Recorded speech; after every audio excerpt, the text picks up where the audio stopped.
बाजार में एक रोड पर शारदा देवी अपनी छोटी सी टोकरी में दिवाली के लिए अपने हाथों से बनाए हुए मिट्टी के दिए सजाकर बैठी थीं। कुछ सादे थे, कुछ पर रंगों से छोटी छोटी कलाकारी की गई थी। तभी इसी भीड़ में एक साधारण सी गाड़ी रुकी, जिसमें से हल्के पीले सूट में एक लड़की उतरी। वह और कोई नहीं बल्कि इसी जिले की डीएम काव्या कुमारी थी, जो दिवाली के लिए मिट्टी के दिए खरीदने बाजार आई थी। तभी काव्या कुमारी की नजर सड़क किनारे बैठी रंग बिरंगे दिए बेच रही शारदा देवी पर पड़ी। काव्या सीधा उन्हीं के पास पहुंची। जमीन पर बैठते हुए उसने मुस्कुराकर पूछा, अम्मा, ये दिए कैसे दे रही हैं? बूढ़ी औरत ने एक पल के लिए काव्या को देखा। उसकी आवाज में एक अपनापन था। उसके चेहरे पर एक हल्की सी मुस्कान आई। बोली, ले ले बेटी, जो पसंद आए उठा ले। सादे वाले 50 रुपये के 20 हैं और ये रंगीन वाले 800 के 20। काव्या ने दियों को अपने हाथ में उठाया और कहा, अम्मा, आप बहुत सुंदर दिए बनाती हैं। ये सारे रंगीन वाले मुझे दे दीजिए। शारदा देवी का चेहरा खिल उठा। दिन की पहली बोहनी होने वाली थी, वह भी इतनी अच्छी। वह जल्दी जल्दी दिए एक कागज के थैले में डालने लगी। तभी एक तेज आवाज के साथ एक पुलिस की मोटरसाइकिल आकर ठीक उनके सामने आकर रुकी। मोटरसाइकिल से एक भारी भरकम शरीर वाला इंस्पेक्टर धनपाल यादव उतरा। चेहरे पर घमंड और होठों पर पान की पीक के निशान। उतरते ही उसने अपनी भारी आवाज में कहा, ए बुढ़िया, आज क्या क्या बेच रही है? उसकी नजर टोकरी में रखे सबसे सुंदर बड़े और रंगीन दियों पर पड़ी। शारदा देवी का खिला हुआ चेहरा अचानक मुरझा गया। उनकी आवाज कांपने लगी। जी जी साहब, दिए हैं। धनपाल ने अकड़ते हुए कहा, हाँ, वह तो मुझे भी दिख रहा है। ये जो बड़े वाले हैं सारे पैक कर थाने में दिवाली मनानी है और बड़े साहब लोगों के घरों पर भी भिजवाने हैं। जल्दी का टाइम नहीं है मेरे पास। शारदा देवी के हाथ रुक गए। ये सबसे खास दिए थे, जिन्हें बनाने में उन्हें 2 दिन लगे थे। इनकी उन्हें सबसे अच्छी कीमत मिलने की उम्मीद थी। उन्होंने हिम्मत जुटाकर धीरे से कहा, साहब, ये 500 रुपए के हैं।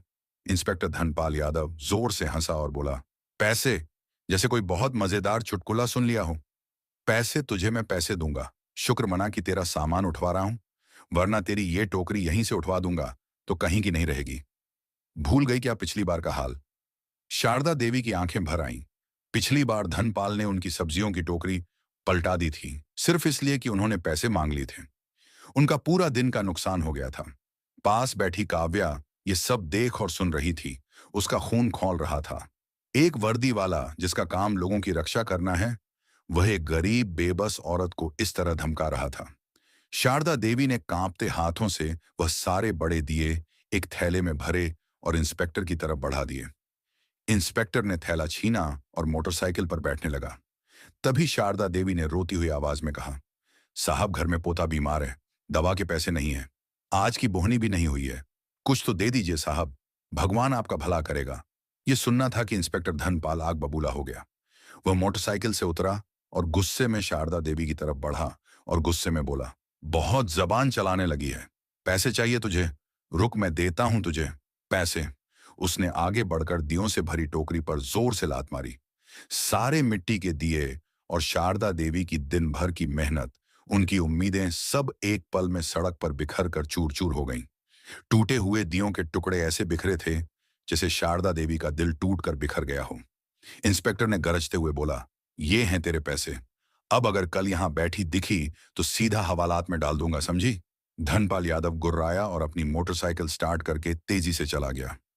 पूरा बाजार एक पल के लिए सन्न रह गया। सबने देखा लेकिन किसी ने कुछ नहीं कहा। सब जानते थे कि इंस्पेक्टर धनपाल से उलझने का मतलब अपनी शामत को बुलाना है। शारदा देवी बिखरे हुए दियों को देखकर बिलख बिलख कर रोने लगी। मेरा सब बर्बाद हो गया है भगवान, मेरी पूरी दुनिया उजड़ गई। मेरी छोटी सी टोकरी जिसमें मैंने अपने पोते के ठीक होने और घर की खुशियों के लिए दिवाली की दिए बेच रही थी, अब मेरा सब छीन गया। ऐसा लगता है जैसे हमारी दिवाली ही चली गई। काव्या का दिल दर्द से भर गया। वह तुरंत शारदा देवी के पास गई और उनके कंधों पर हाथ रखकर उन्हें उठाया। शांत हो जाइए अम्मा, हिम्मत रखिए। उसने आसपास के लोगों की तरफ देखा। सबकी नजरों में गुस्सा तो था, लेकिन साथ ही बेबसी और डर भी था। काव्या ने थोड़ी ऊंची आवाज में पूछा, आप लोगों ने यह सब देखा? एक दुकानदार धीरे से बोला, बेटी, हम रोज देखते हैं। यह इंस्पेक्टर हर छोटे दुकानदार से सामान लेता है और बिना पैसे दिए ऐसे ही चला जाता है। जो नहीं देता उसके साथ यही होता है। कोई कुछ नहीं कर सकता क्योंकि वह पुलिस वाला है। काव्या ने शारदा देवी को पानी पिलाया, फिर अपने पर्स से 10,000 रुपये निकालकर उनकी हथेली पर रख दिया। अम्मा ये रखिए, ये आपके नुकसान की भरपाई तो नहीं कर सकते, लेकिन शायद थोड़ी मदद हो जाए। शारदा देवी ने पैसे लेने से मना कर दिया। नहीं बेटी, मैं भीख नहीं ले सकती। तूने मेरे लिए इतना सोचा यही बहुत है। काव्या ने जबरदस्ती पैसे उनके हाथ में थमाए। यह भीख नहीं है अम्मा, यह आपकी मेहनत का सम्मान है। और मैं आपसे वादा करती हूं, जिसने आपके ये दिए तोड़े हैं उसका घमंड भी ऐसे ही टूटेगा। उसे सजा जरूर मिलेगी। शारदा देवी ने नम आंखों से काव्या को देखा। तुम नहीं जानती बेटी, वह बहुत खतरनाक आदमी है। उसके पीछे बड़े बड़ों का हाथ है। तुम इस चक्कर में मत पड़ो, वह तुम्हारा भी नुकसान कर देगा। काव्या बस मुस्कुराई। आप मेरी चिंता मत कीजिए अम्मा, बस आप मुझे अपना पता बता दीजिए। थोड़ी हिचकिचाहट के बाद शारदा देवी ने उसे अपनी झोपड़ी से बने घर का पता बताया। काव्या ने वादा किया कि वह कल उनसे मिलने आएगी और वहां से चली गई। लेकिन उसका दिमाग अब शांत नहीं था। उसके अंदर एक तूफान चल रहा था। एक जालिम इंस्पेक्टर और डरे हुए लोग और बिखरे हुए दिए, ये तस्वीर उसकी आंखों के सामने से हट ही नहीं रही थी। अगले दिन सुबह काव्या अपने ऑफिस पहुंची, लेकिन आज वह अपनी डीएम वाली कुर्सी पर नहीं बल्कि एक मिशन पर थी। उसने सबसे पहले शहर की एएसपी आलिया राठौर को फोन किया। आलिया एक तेज तर्रार और ईमानदार आईपीएस ऑफिसर थी। काव्या और आलिया की अच्छी दोस्ती भी थी। आलिया, मैं काव्या बोल रही हूं, एक बहुत जरूरी काम है। क्या तुम 10 मिनट में मेरे ऑफिस आ सकती हो? काव्या की आवाज में एक गंभीरता थी। ठीक 10 मिनट बाद एएसपी आलिया राठौर काव्या के केबिन में थी। सब ठीक तो है, तुम बहुत टेंशन में लग रही हो। काव्या ने उसे कल बाजार में हुई पूरी घटना बताई। कैसे इंस्पेक्टर धनपाल यादव ने उस बूढ़ी औरत के साथ बदतमीजी की और उसके सारे दिए तोड़ दिए। सब सुनकर आलिया की आंखों में भी गुस्सा उतर आया। धनपाल यादव की शिकायतें पहले भी आई हैं, लेकिन कभी कोई पुख्ता सबूत नहीं मिला। वह बहुत शातिर है, आलिया ने कहा, और उसके ऊपर एक लोकल नेता एमएलए बहादुर रेड्डी का हाथ है, इसलिए उस पर कोई सीधी कार्रवाई करना मुश्किल है। मुझे पता है, काव्या ने कहा, इसलिए मैं उसे रंगे हाथों पकड़ना चाहती हूं। मेरे पास एक प्लान है, लेकिन इसमें मुझे तुम्हारी मदद चाहिए होगी। काव्या ने अपना पूरा प्लान आलिया को समझाया। प्लान सुनकर आलिया की आंखों में एक चमक आ गई। जबरदस्त प्लान है, यह काम आज ही होगा। मैं अपनी सबसे भरोसेमंद टीम को इस काम पर लगाती हूं। तुम चिंता मत करो, आज धनपाल यादव का कानून से सामना जरूर होगा। शाम ढल रही थी, बाजार फिर से सज चुका था। शारदा देवी आज डर के मारे बाजार नहीं आई थी, लेकिन काव्या के वादे पर उन्हें थोड़ा भरोसा था। उधर बाजार में कल वाली जगह पर आज एक ठेला लगा हुआ था।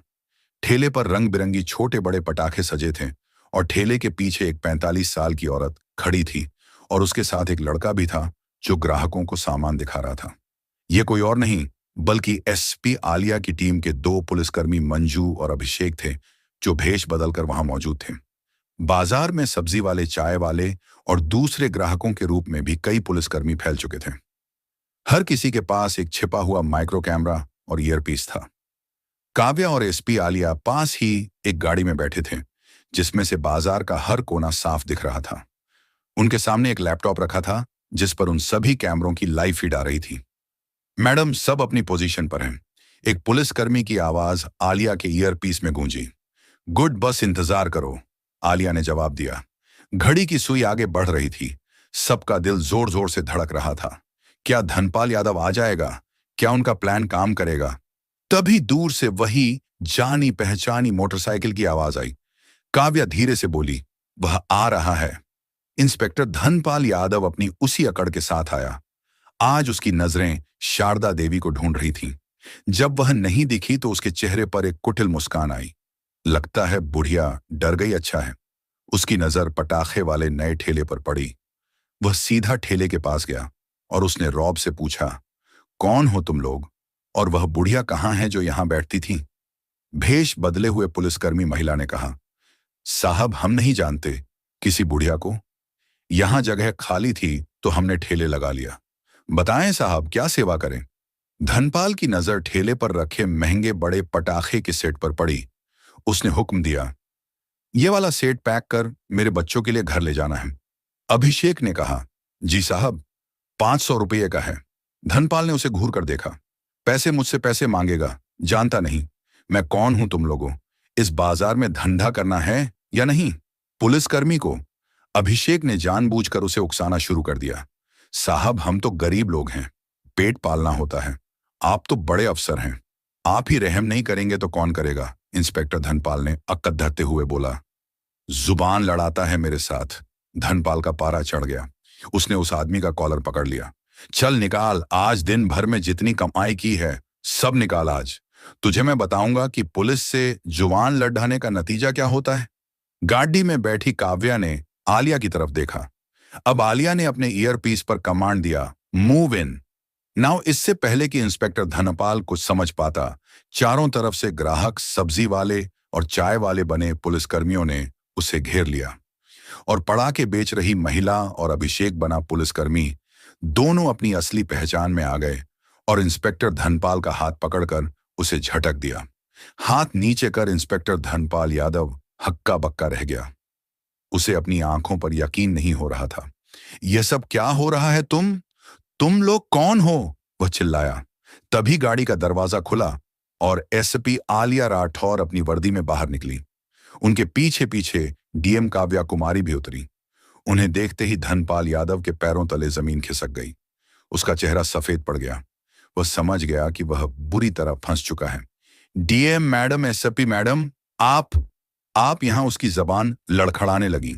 काव्या ने अपनी शांत लेकिन सख्त आवाज में कहा, हाँ इंस्पेक्टर धनपाल यादव, हम यही हैं। तुम्हारा खेल देखने, तुम्हारा वह रूप देखने जो तुम इन गरीब और बेबस लोगों को दिखाते हो। तुम्हारी हर धमकी, हर वसूली कैमरे में रिकॉर्ड हो चुकी है। धनपाल आलिया ने कहा, तुम्हें तुम्हारे पद का दुरुपयोग करने और जनता को परेशान करने के जुर्म में गिरफ्तार किया जाता है। दो हवलदार आगे बढ़े और धनपाल के हाथों में हथकड़ी पहना दी। कल तक जो आदमी पूरे बाजार में दहशत का दूसरा नाम था, आज वह एक मुजरिम की तरह सिर झुकाए खड़ा था। बाजार के लोग जो कल तक डर के मारे चुप थे, आज धीरे धीरे बाहर निकल रहे थे। उनकी आंखों में डर की जगह एक उम्मीद की चमक थी। धनपाल को लगा जैसे उसका सब कुछ छिन गया, उसकी इज्जत, उसकी वर्दी, उसका रौब। लेकिन वह इतनी आसानी से हार मानने वालों में से नहीं था। उसके दिमाग में बिजली की तरह अपने आखिरी सहारे का नाम, कौंधा एमएलए बहादुर रेड्डी सिंह। जैसे ही पुलिस उसे जीप की तरफ ले जाने लगी, वह जोर से चिल्लाया, रुक जाओ, तुम लोग बहुत बड़ी गलती कर रहे हो। तुम जानते नहीं कि मेरे पीछे किसका हाथ है। मैं अभी एमएलए साहब को फोन करता हूं। 1 मिनट में तुम सबकी वर्दी उतरवा दूंगा। उसने अपनी जेब से फोन निकालने की कोशिश की। आलिया ने इशारा किया और एक हवलदार ने उसका फोन छीन लिया। लेकिन धनपाल की धमकी ने हवा में एक नया तनाव घोल दिया था।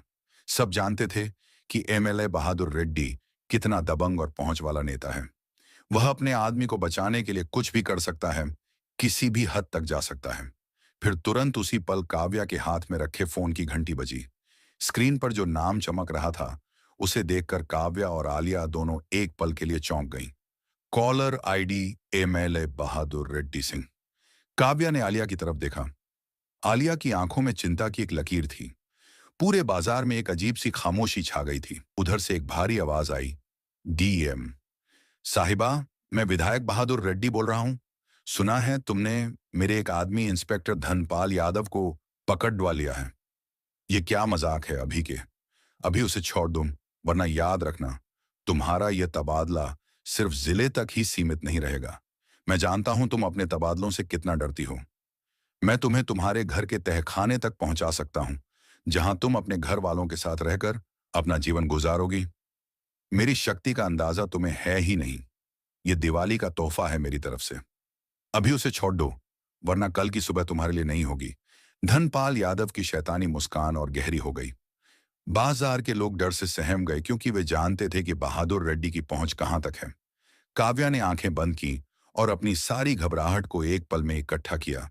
जब उसने दोबारा बोलना शुरू किया, तो उसकी आवाज बर्फ की तरह ठंडी और लोहे की तरह मजबूत थी। एमएलए बहादुर रेड्डी जी, जोया ने कहा, पहले तो मैं आपको बताना चाहूंगी कि मैं काव्या कुमारी हूं और मैं किसी के तबादले या धमकी से डरने वाली नहीं हूं।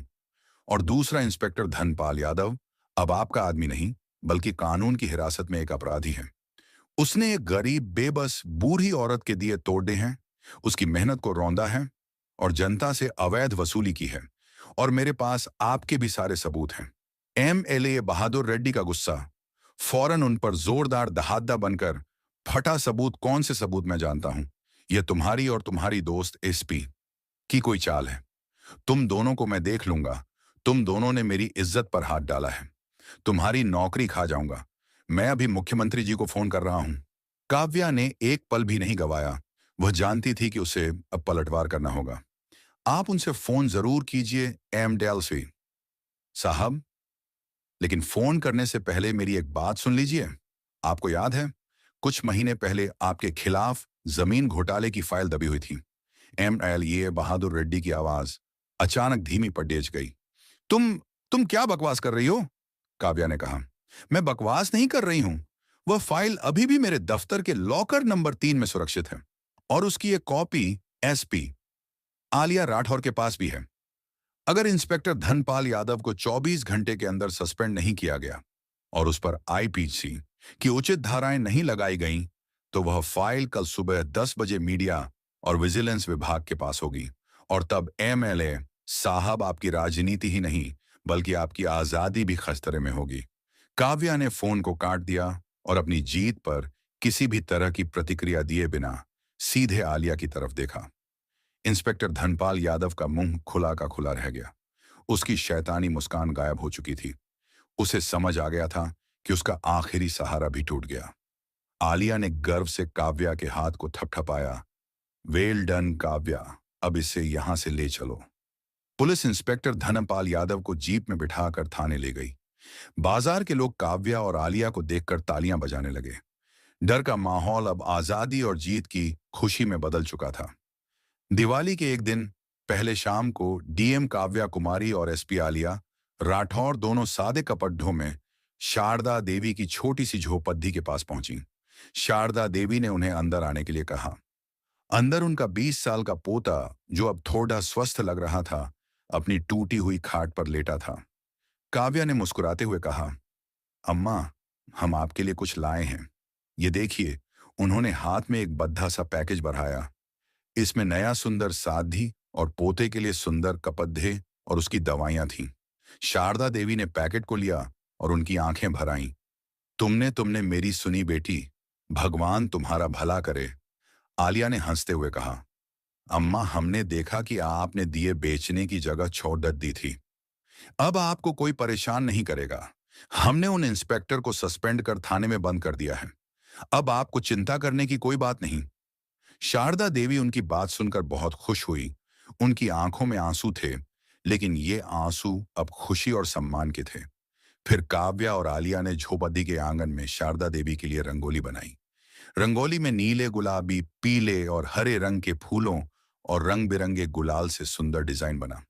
शारदा देवी ने भी दियों की रोशनी सजाई और झोपड़ी के अंदर हल्की हल्की खुशबू और रोशनी फैल गई। बेटियां, शारदा देवी ने सिसकते हुए कहा, आपने सिर्फ मेरे दिए ही नहीं, संवारे। आपने मेरी मेहनत की का सम्मान बढ़ाया। अब मुझे सचमुच न्याय और खुशियों की दिवाली महसूस हो रही है। काव्या और आलिया ने शारदा देवी को गले लगाया। बाहर झोपड़ी के द्वार पर, झोपड़ी के अंदर दियों की रोशनी और रंगोली ने माहौल रोशन कर दिया था। खुशी खुशी पैकेट लेकर रंगोली और दियों की तारीफ करते हुए दोनों वापस अपने अपने घर की ओर चल पड़ी। और अगले दिन अपने घरों में परिवार के साथ बैठकर उन्होंने खुशी खुशी दिवाली मनाई। तो दोस्तों, यह कहानी केवल मनोरंजन और शिक्षा के उद्देश्य से बनाई गई है। इसमें दिखाए गए सभी पात्र, घटनाएं और संवाद काल्पनिक हैं। किसी भी वास्तविक व्यक्ति, संस्था या घटना से इनका कोई संबंध नहीं है। कृपया इसे केवल कहानी के रूप में देखें और इसका आनंद लें। हम किसी की भावनाओं को ठेस पहुंचाना नहीं चाहते। अगर आपको यह कहानी पसंद आई हो तो इसे लाइक करें और ज्यादा से ज्यादा लोगों तक शेयर करें। कमेंट करके बताएं कौन सा कदम सबसे अच्छा लगा। और हमारे चैनल को सब्सक्राइब करना न भूलें, क्योंकि हम आपके लिए ऐसे ही प्रेरणादायक कहानियां लाते रहेंगे। धन्यवाद।